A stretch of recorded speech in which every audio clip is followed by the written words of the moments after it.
everybody, and welcome back to another episode of El Koki Otaku. Today with us, we have a very special guest. He voices Naoya Mukai in Girlfriend, Santaro Mita in Tribe 9, Raymond Arkin in Trapped in a Dating Sim. The world of Otome games is tough for mobs. That is a mouthful. Also, we do want to. He did mention that he not only plays Bessie Enrique in Mobile Suit Gundam: The Witch of Mercury, but he actually did more directing for it, and we are definitely eager to hear about that. And he also plays Julian Loki in BlueLock. So please give it up for Kevin Thelwell. Hey, thanks for having me. Thanks to you for accepting our invitation, joining us today. Yeah, no problem. Kevin, let's start to one of the hottest anime and next to be in the fall 2023 final run with the season 2. Talking about girlfriend. One of the main character, Naoya Mukai. For those who haven't heard about this anime before, how would you describe this series? Oh, how would I describe the series? I mean, I'd say like it's just like your regular rom-com harem show, but you know, they said, hey, why not both? Is kind of the premise of the show. That's the whole gimmick of the show. Instead of choosing one person, they say, you know, why not choose more than one? And it ensues hijinks. That's the whole premise in my mind for the show. Which I was surprised, honestly. I don't think anybody else was expecting that first episode when, like you mentioned, oh, okay, so we have a girlfriend, this girl, and I don't know any place, any girl that will say yay to that situation in real life, at least as easy as they accept it. Were you expecting that to happen in that first episode? You know, I watched I watched season 1 of the show like a year before we started dubbing it. So I can't remember back then if I like knew the full premise before I watched the first episode. But I do know like the way they like tackled it when Naoya actually like asks his girlfriend Saki like, hey, can I have a second girlfriend? She just like beats him down. He's like, are you insane? That's a very funny, genuine reaction. And I like the way they kind of progress through the story of him. You know, he's not very smart, but him like trying to convince everyone to go with his insane plans. Wait, Onyx, is that the one you were watching the other day? Because like at some point, I'm sorry, but at some point it's like all the anime start merging into one another, because I'm not the one putting them. Onyx is, so like I'm not even reading the title. I'm just like sitting there watching it, and I'm wondering, is that the one like you were watching the other, like before you took the trip? No. This anime was released last year, spring, if I'm not wrong, around that time.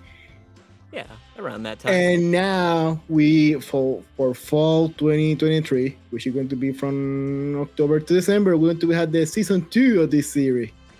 So, how do you describe this character Naoya Mukai, which have to take this action? He is so great, so precious, but he is painfully honest. Like, he's really, like I said, he's really stupid, but he's stupid in a fun way where he's really nice and he says what's on his mind, but he has no filter. So he'll just blurt out whatever he's thinking loudly and proudly, and it causes so many issues. So he'll like we were saying, he'll go to his girlfriend. He's like, listen, I love you so much, more than anything else in the world. However, I also like this girl too. Can we have another? And it's just man, ridiculous. yeah, Like, he's no got balls. Yeah, would say it like that. And I love it. This is the deal. There's no cheating here. It's fair play because the guy's been honest with everybody here. Like, yep. Hey, actual girlfriend, this is what's going on. Hey, girl, want to be my girlfriend. This is what's going on. So I'm not lying here. I'm truly honest. And Yeah. I don't know. I never seen a situation like this where everybody say yay to real life. I mean, had you? I mean, in real life, I do know, like, I have a handful of friends who are polygamous, who don't do their thing. So I saw them just like, hey, it's you guys, except crazy. It's just goofier versions of that. So I don't know. I like the way that like the show tackles like people actually sitting down and having a conversation. Hey, is this okay? And it's like fine for somebody to not be okay with it because it's everyone's perfect preferences on relationships and stuff like that. But it's also like really fun just seeing Naoya try to convince his girlfriend Saki to be okay with it. And as the show progresses, she's more and more developing. Goes, okay, maybe I'm okay with this.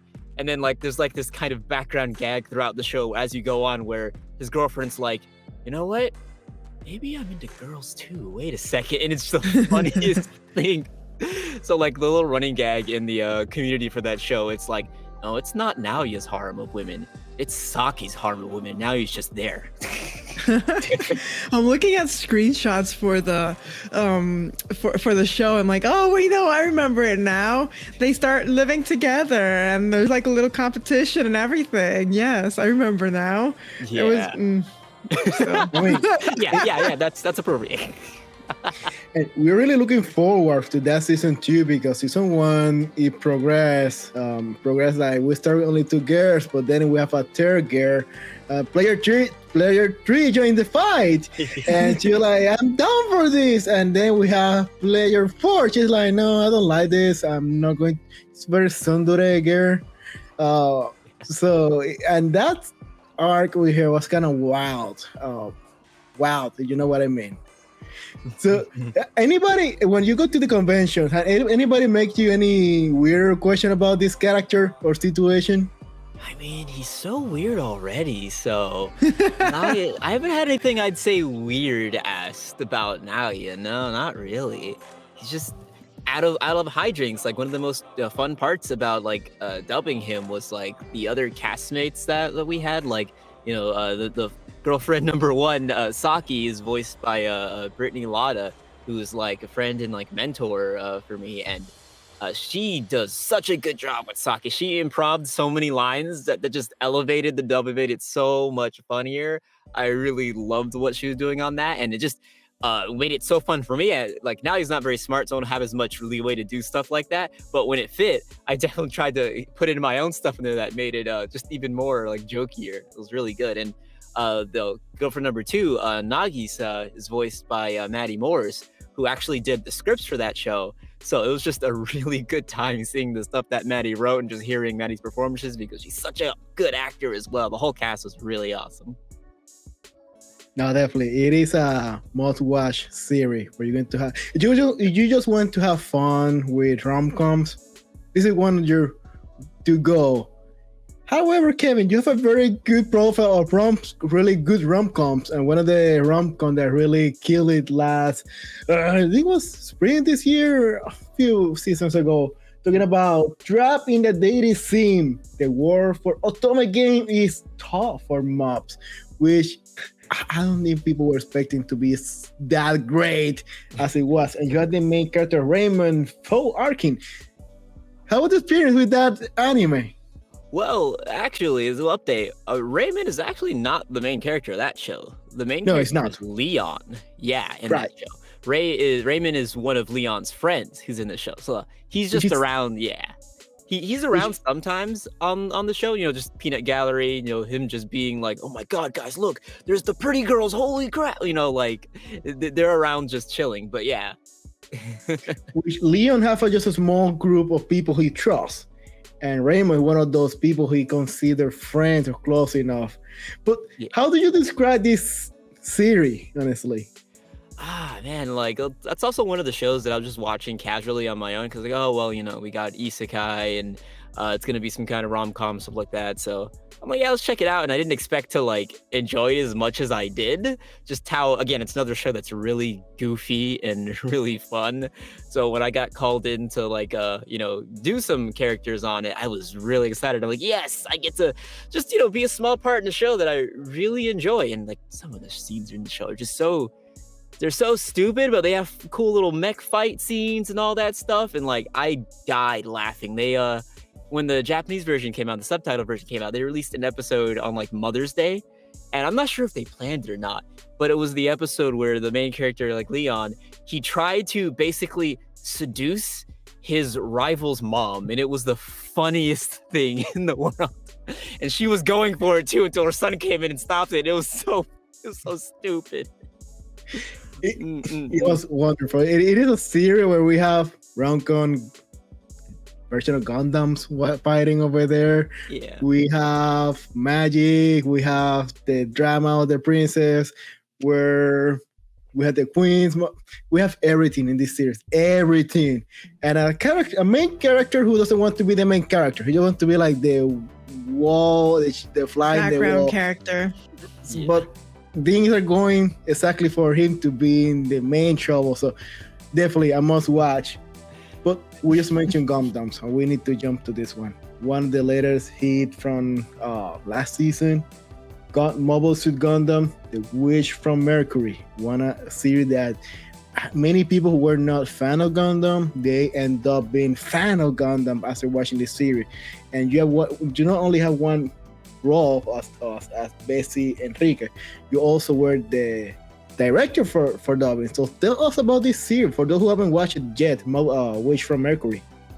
Yeah, so I was one of the assistant directors on that show. The main director was Jason Lord and at Crunchyroll who did that one, and I helped fill in for a lot of the times because, you know, we've got a really big dub schedule, so we're doing day and night recording, so I would fill in at the night sometimes to help out on that. But yeah, Mobile Suit Gundam is just a really nice schools, mechs.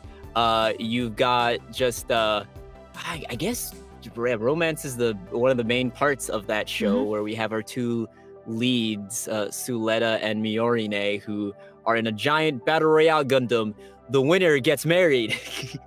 And Suletta just is the best pilot. So there's, without spoiling too much going into the plot outside of the, you know, the romance between these two heroines, I would say definitely watch the show because it has so many plot twists, so many dark things that happen in the show. And like episode 0 of the show is like a little prequel to the actual series. If you just watch that alone, that should be more than enough to get somebody watching it. Like, I love Gundam, but I'm gonna be honest, I haven't really watched a lot of Gundam series, or at least not since I was a kid. So I didn't really have a whole lot of memory of how Gundams work or, you know, what they are. And when I was going in to watch this show and I saw this, I'm just like, yeah, Gundams are really cool. I love this.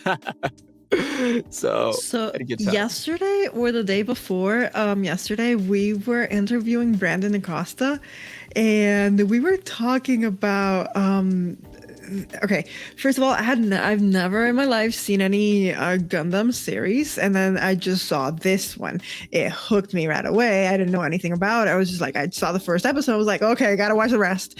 And just like you said, plot twist after plot twist, things you don't expect. I did cry in a couple of episodes. I was like super anxious in a lot of them. But I still say one of the things that hooked me a lot, not only is the drama and the plot, but the music, the score for the entire series is just phenomenal. Even, oh my God, the ending, the one ending we were talking about for sure was the ending like in the latter half of the first season where like the background's red and Suletta is dancing to the music, and how well they incorporated the song. Every time there was a scene, it was transitioning so smoothly into the song, and it's like, no, it's ending, the episode's ending, no, we gotta watch another one, there's no more, we gotta wait another week. I'm like, oh, it was that good. It is really good. The music pops. I really enjoyed the music too. It's funny you bring up you had talked with Brandon already, because like Brandon's obviously a big character in that show, and I directed him on some seasons too, or some sessions too, excuse me. And there were some times the music was bumping so much I would have to go to the engineer and be like, hey, I'm loving this, but can we turn it down a little bit so we can hear what he's saying? The vocals, my God, the vocals. Captivating. I have a regret, a really big regret, and it's that I had the honor to interview Natalie Van Sistine which is the voice of Miore. And by that time, I haven't watched it yet. So she's like telling us why we should watch Witch from Mercury. And we were like taking notes, like, damn, this really sounds good. And she's so passionate about it. And then we decided to watch episode 0. And from then we were like, we missed the chance to chat with Natalie about this great masterpiece. So we gotta get Natalie just like for that one series. Gundam episode. I sure I would love to have it back just for 5 minutes, just to talk about it. That's it, what I want. Yeah. So when we speak about Gundam Wing, Gundam Wing was a roller coaster. We're going to mention episode 0 was big hit. Totally, we got back like slowly on the school, and I think everybody was like, "Yeah, it's going to be the life of kids and studying for be pilots and the drama, political drama." And after episode 12, the roller coaster went down as hell fast, and we went. It was emotional, wild roller coaster. So, which moment from the series really hit you hard, or one of the best moments that you can remember from the series? Man, which one of the best moments can I remember? I mean, a few moments that really stuck with me the most is just the Suletta / Miorine depression segments were honestly my favorites. Just seeing like, super peppy characters, super happy all the time, like just get hit with the reality of the world. And just that little scene where Soletta's like hiding in her room and she sneaks out like a little raccoon to steal food from the refrigerator is the funniest thing, but also it's just so real. And the same thing with Miorine when she was hiding in her room and Soletta has to actually come in, after beating Guel in fencing combat to go ahead and actually like bring her out. And the conversation they have is just so heartfelt. It's so great. And I like those vulnerable moments those characters had. So I was watching it, I was having a good time, and I even like had the pleasure to direct some of those scenes. So I was just double being able to enjoy that, be able to watch it as a fan and then come back and work on it professionally. It was like so great. One of the moments that really kills me, and it really marked me. It was the moment when they let Selena in the open space when the Gundam rejected her, and they're like, "We don't need you anymore." And it was a very sad moment, painful. It hurts as hell, and to make it more painful, emotional painful, they bring the ending sequel and music right on time. So you see, they start the music, the ending sequel, the credit sequel. We see our main character alone in space, and we don't hear anything because it's on space, no air, no way to sound to tell. But when they turn, she's like crying like hell. So we hear like, it's really killed me. That scene, it's really marked me. It hurts so much, but hey, the writers did a good job, making us feel for Suletta. So. And I was expecting, because every Gundam series they have a drama or dilemma with the Gundam model suit. In this case, the data storm. The concept of the data storm really killed me. I don't remember seeing a concept like this in previous model suits. Maybe I might be wrong, but it really shocked me seeing it, and I really love it, to be honest. Even that.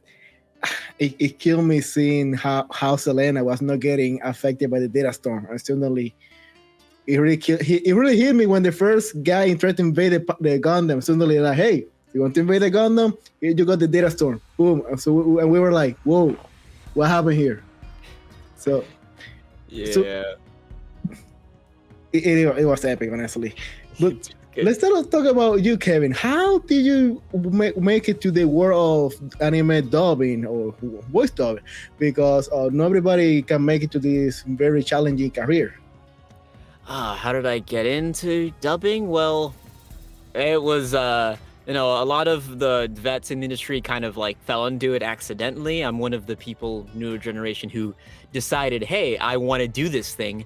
And I made a path to get to it. So like, I started just like having fun with like online YouTube videos, parodies and all that for a while. And like one day, a YouTuber that I really enjoyed their content had a book that was going to get an animation for it. And they had a little competition in the community like, hey, we're going to have like an audition for our viewers. And, whoever wins whoever gets picked can, be in the project, get a contract. And I tried it out just to see, because I already had fun doing little voices for parody videos, and I ended up getting a contract and seeing like when they announced the actual cast list for the project, and it was just nothing but professional voice actors in it. I'm just like, oh shoot, wow, they weren't kidding. This is actually a real thing. And I'm like, for me to get a contract when there's actual real voice actors who are doing work out there, it made me think, hey, maybe I could do this. So I went online, started doing auditions for little tiny projects, indie stuff, fandubs, all that junk, and just trained, got better and better over the years, took a lot of classes, took college classes, took workshops and all that. And eventually I decided to, pick for dubbing, like, the best places to do it would be either California or Texas. So I decided, I weighed my options, and I'm like, Texas is cheaper. Going to Texas.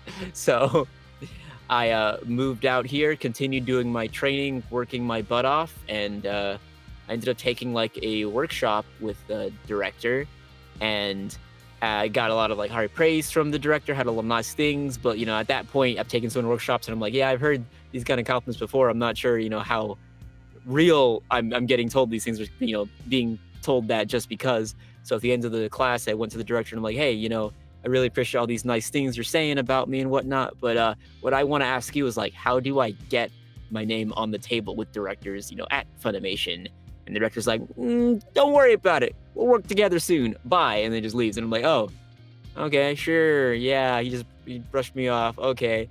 And then like a month later, I got an email saying, hey, you want to come over to Funimation and do some voices in Ace Attorney? And I'm just like, what? Yes. Let's go.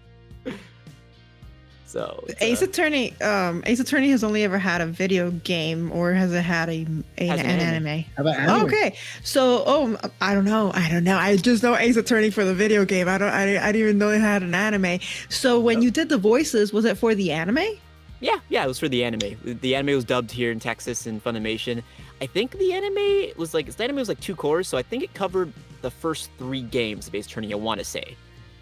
So yeah, it's a solid anime. Like, if you like the series, I definitely recommend it, because I watched the anime, or did I play the game? I can't remember which I went through first, but the anime directly like influenced me playing the game, and it was just like a cycle, and it was really fun.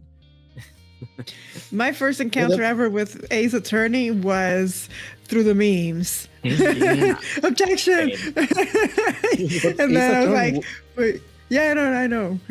But it was through memes, and then I found out, okay, it's an actual game, and then today I'm finding out, okay, it does have an anime. No, technically, Ace Attorney, one of those anime we can call anime inspired in video games. Because first we had the video games, and then we had the anime. Am I right, Kevin? Yeah. Video game came way before the anime. Anime is more recent, like in the last couple of years it came out. Okay. Yeah, the video game's been out for way longer. Moving to another anime, which was not too much game, was more about mecha and blood. I'm talking about 86. One of the anime, one of my favorite anime, to be honest. And you have one of the role as Rui Kino. So for those who haven't watched 86, how would you describe it? Pain incarnate. It's another one of those shows like Gundam, like Witch From Mercury, where like characters just go through it. I'd say possibly even harder than Gundam, just because no one has plot armor almost. Well, obviously some people do have plot armor, but you don't know that until the end of the show. Anyone can die at any point. Like, the 2 characters I play, spoiler alert, they don't make it very long. Louis and Chise, which was really funny, like jumping in and playing this. All right, you're gonna play this boy, and also you're gonna play this boy. I'm like, oh, okay, cool, 2 characters. All right, sure, yeah, we'll do that. And they both die.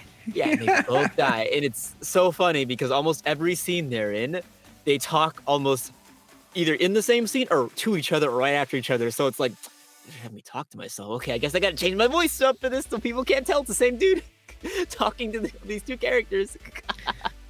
When when you were recording those scenes, were you recording them simultaneously, or did you do the lines for one first, like for one character first, and then once you finish that character, you go back into the scene and go do the other character? That's right. Yeah, we did one character at a time. It's just easier to work that way. That way you can stay on voice, and that's just what we do normally for those kind of stuff. Okay. Yeah, easiest way. Like you mentioned, 86 is one of those Game of Thrones series. Don't fall in love with any character. Chances are going to die are high with everybody here. Like nobody's safe. And I will describe it for those who haven't watched it yet. You can imagine this. Episode 1 really hit me. The first 5 minutes when they have like a scenario of war. You can see that in something particular in this city, everybody is white with white hair and blue eyes. And we have the morning war report when they're saying today was a great morning. We have a battle in area, whatever. We have no downs, no death, nobody dies. It's a great victory for our city. But suddenly they changed the angle and they show the battlefield where it really happened. And you see these kids. You see the captain walking to one of the machines, really beat it and taking his gun and killing his friend in the head because he had to do it. We're going to see why later. And what really happened is that this marvelous city, they decided that if you are not white with blue eyes and white hair, you're not human. So you're not human. You're forced to serve the country as a battle personnel on this machine. You don't execute the order, you're eliminated. And if you die in battle because you're not human, it is very political. It gets very emotional. I think the second half, I think season 2, we cry a lot because we get emotional with this series. We get attached to these kids are going through hell. And the worst part, my dad is an anime person. So I tried to convince him to watch his anime. And I hate that. So I had this series about this. And he's like, ooh, that sounds like real history. And I'm like, yeah.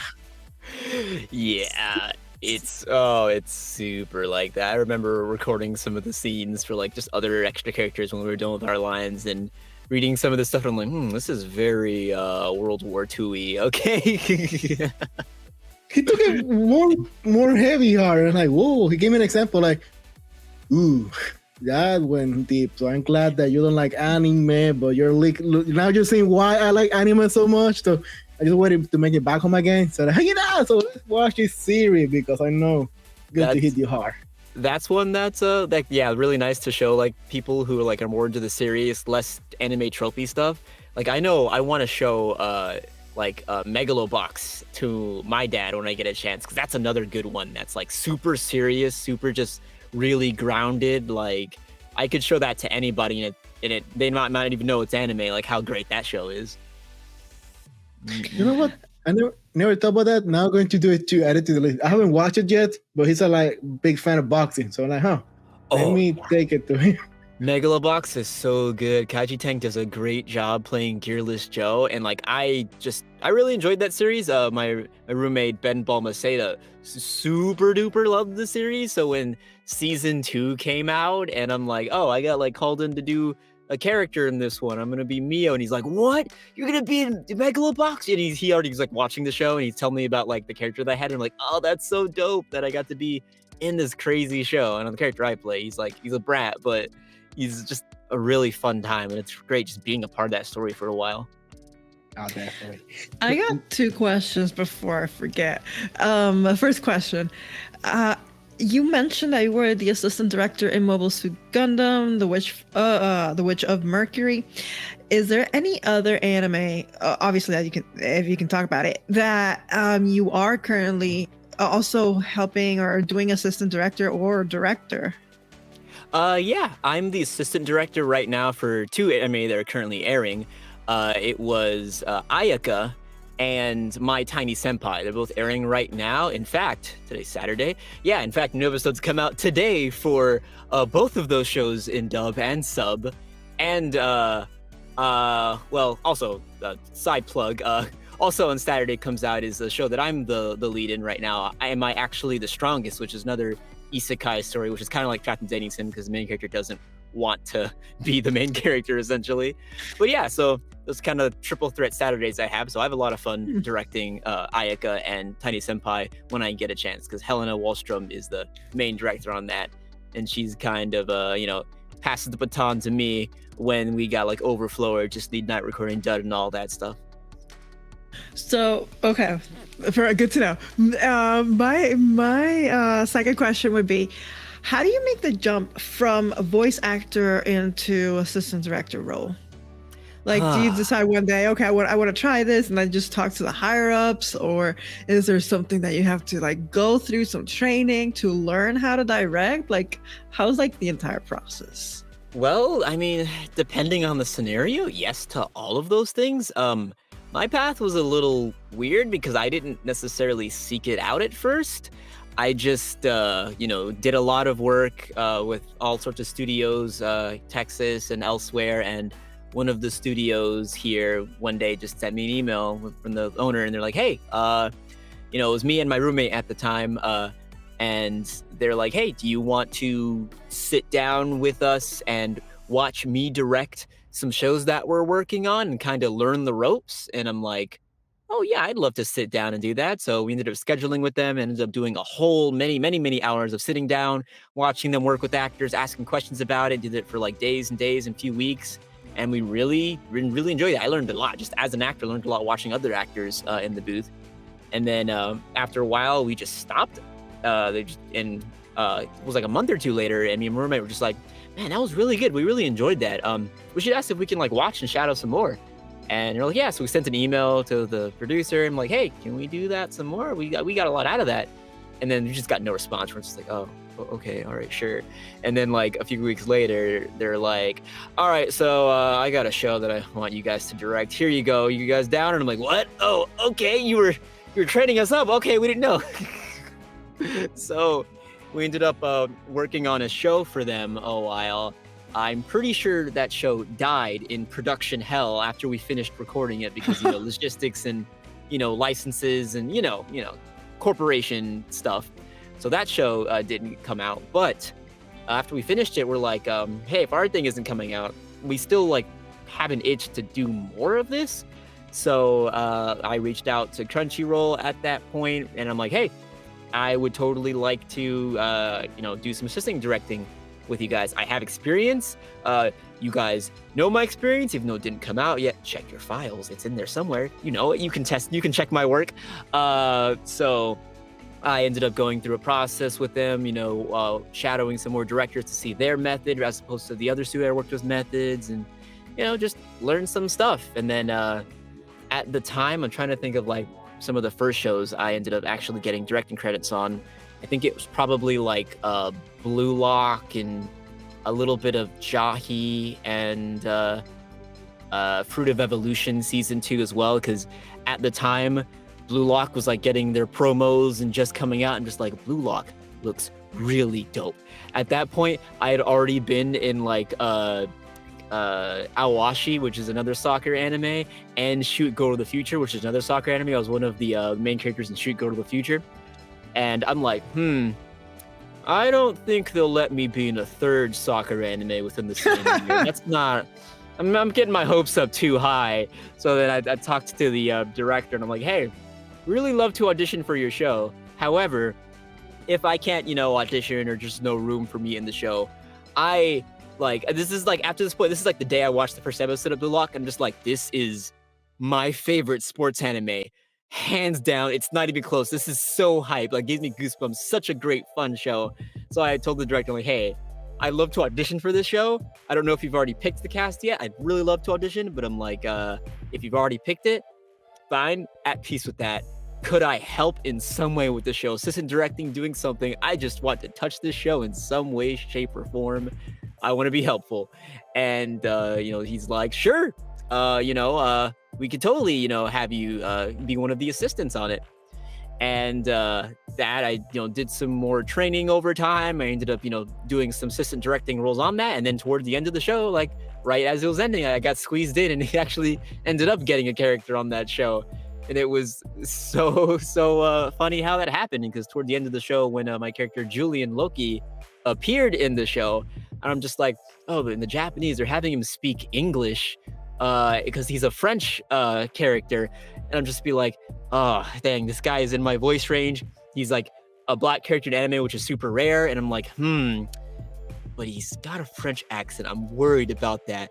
I'm a little, I would want a gun for that, but I'm not sure if I can do a good enough job for that. And I was talking to some friends about it the day the episode came out, and just like, man, I don't know if I should like gun for that character or not, or if I should even think about it at all. And they're like, I don't know. Maybe you should go for it. I'm like, I don't know. And then like, I'm out watching Cocaine Bear with some friends, and then I get a text message from the director, and then him, Jonathan is just like, hey, how good's your French accent? I'm just like, no, it's coming to pass, and I'm so worried about this. So I ended up like, I don't want to like get your hopes up. So before I say my French accent's good, can I give you an audition just to make sure you think it's okay? So he sent me some notes and some lines and some character description. And, Julian Loki is based off of an actual soccer player, Kylian Mbappe. And I ended up looking up, his interviews and how he talked. And I'm like, oh, okay. His French accent isn't actually a super thick or super stereotypical. So that's something that I could definitely do. And coincidentally enough, I ended up earlier that year booking the video game Jagged Alliance 3, which came out not too long ago. And in that game, I play a character named Ice Williams, but I also do a lot of like extra soldiers in that game. And they're in Africa, and they speak French. So they all have like French African accents essentially on that, which Kylian Mbappe's accent is very, very French African on that because of his parents, I believe, was Cameroon are from. So I'm like, oh, I've done this exact accent before. Coincidentally, earlier this year, I learned it. All right, let's go. So I did the audition, ended up getting cast, and had so much fun just getting to be a part of this show for the first time, and getting to be honestly like my favorite character. Like the second he was appearing, I'm like, oh, that's my favorite character now. He's amazing. What? And I get to be him. Holy, it's so great. Yeah. I got a third question that just so happened. You mentioned something. You mentioned that when you started taking the role of assistant director, you learned a lot by directing all the other voice actors and learning from those voice actors. What would you say is one or a couple of the things that you learned by being on the other side of the booth? Just seeing how everyone approaches their acting differently. Some actors prefer to take things one line at a time. Some actors prefer to take things a scene at a time.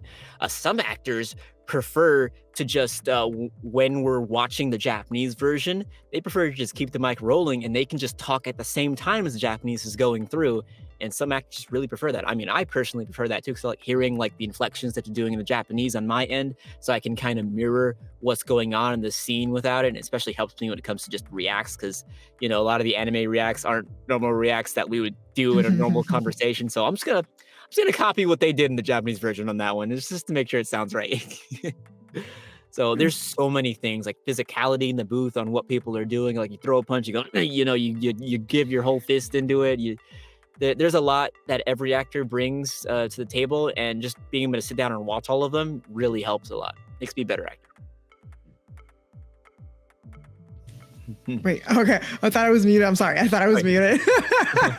So it's interesting that you mention that when you see some of these actors and the characters throwing a punch, you do the same thing. We had been earlier this year at the MagFest convention here, the Music and Gaming Festival convention here in well, it's not Virginia, National Harbor in the Gaylord. And there were a couple of voice actors also. And they mentioned that your microphone picks up everything. And when I say everything, I mean how you feel, how you move, how you like do all these things. Like the microphone sees you as how they phrased it. Because he said, okay, just like you said, if the character's throwing a punch, you do the same thing, because you're gonna sound way different than if you didn't do the action. And many of the voice actors also do the same things. Like, okay, if the character is doing this, I'm going to do the exact same thing because the inflections in the voice and how it comes across and how it's recorded sounds extremely different. How much would you agree with that? Yeah, I agree. The physicality does just help a lot. It's something that, like, even with my own acting, I just get so relaxed that I find myself like, I'm like, oh shoot, I'm not being physical enough. Let me get more into it. Let me grab my chest. Let me do this. Let me pretend if my character is reading something off, I'll pretend to write on my hand as I'm saying it out loud to help me sound more like I'm reading something out loud. Like, there's a lot of little things you can do to get more on the scene. Just makes your voice fit the character on screen so much more. Man, that's so interesting, honestly. Onyx, were you going to say something? That's more than that personally. So, what kind of anime would you like to dub in the future? Like, not only specific series, kind of genre would you like to be involved? Like slice of life, more sports, or sci-fi?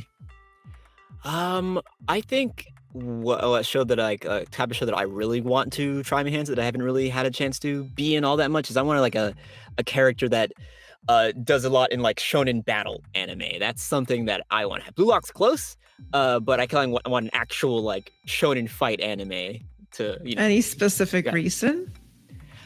Just getting to yell is fun. Okay.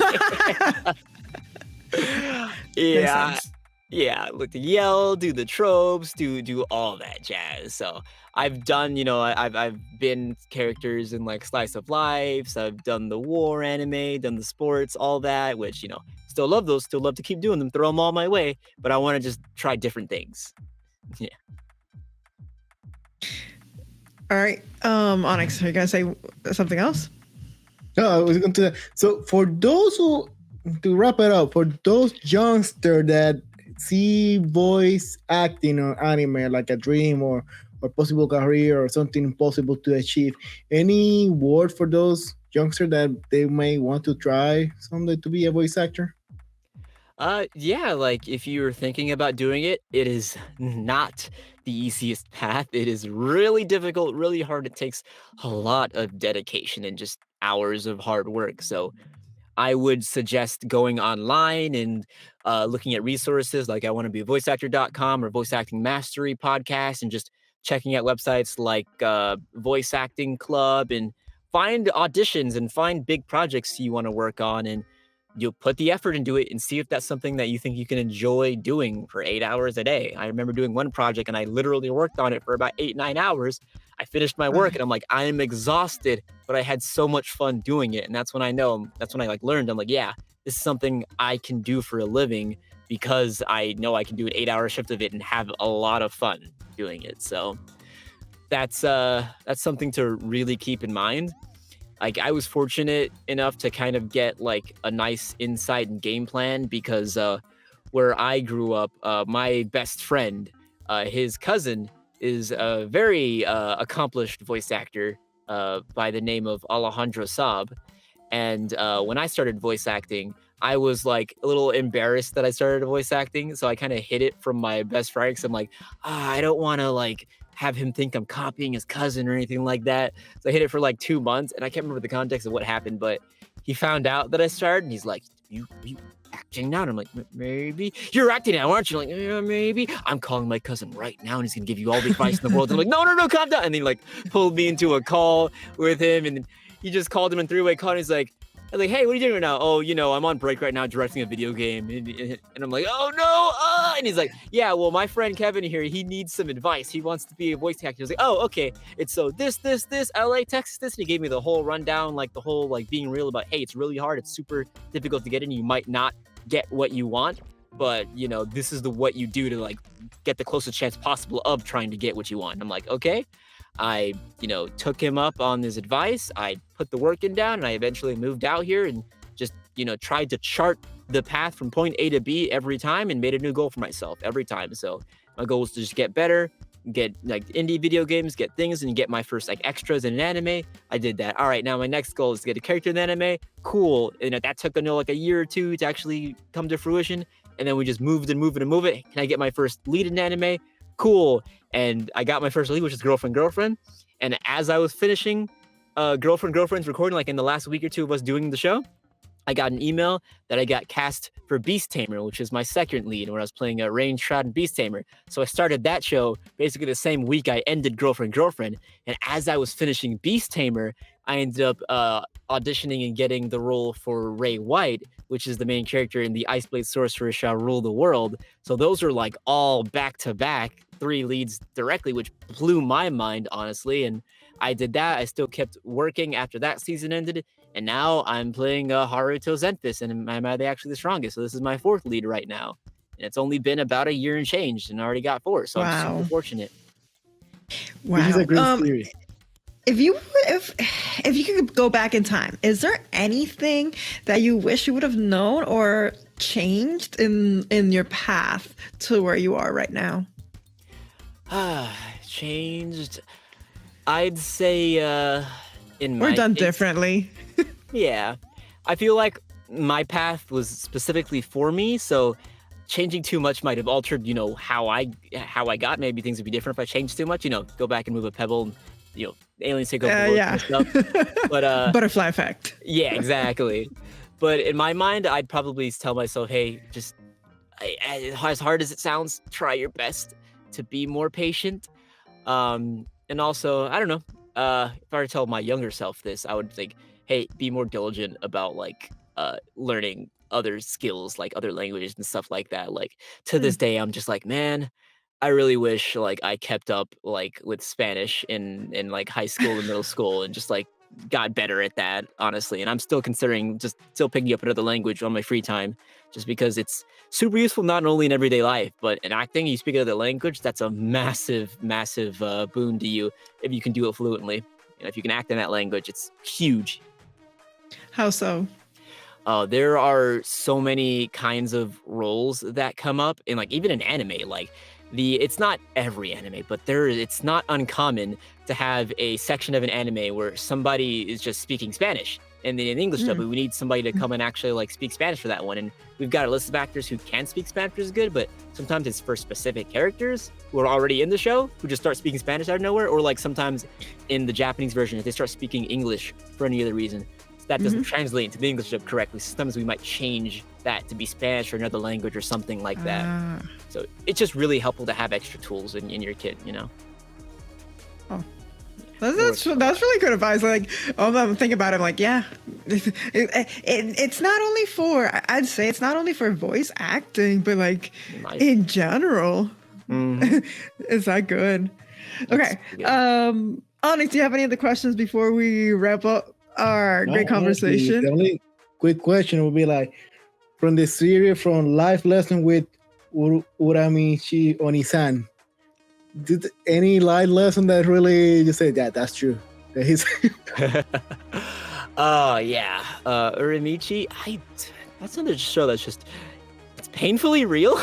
Honestly, it's painfully real. All the stuff they say about adult life and corporations just working yourself until you die and stuff. And it's I enjoyed that show because I was watching it, but whenever I came in to record the show, because I played Eddie, which is he's just the yes man, producer's assistant. So he'd be sure thing, let's go. And he's kind of like a straight man, but he's also just the driving hope of the show. I'm endlessly optimistic is how he's going.